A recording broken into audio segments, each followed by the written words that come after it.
Welcome to Yamnuska Wolfdog Sanctuary. I hope I'm pronouncing that right. We visited this sanctuary on our last day in Canada before we hit the airport, and honestly, this might have been one of my favorite parts of the trip. We did the self-walking tour where we just self-walked around the entire sanctuary. Throughout the sanctuary, you could read these little poster boards that tell you the name of the wolf dogs, how much of a wolf they actually are, and you learn a little bit more about their personality and how they came to be at the sanctuary. We actually got to see the dogs get fed, and we learned a little bit more about how they ended up here and why.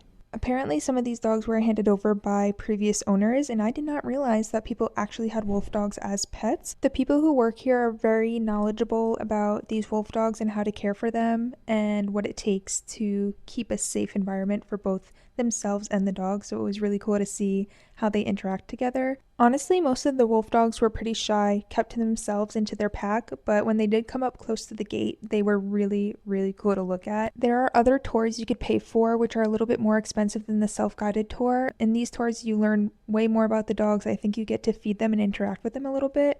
We just didn't have time for that. So if you ever find yourself in Alberta, Canada, you should definitely check out this sanctuary. It was really interesting and a very peaceful environment. Okay, bye.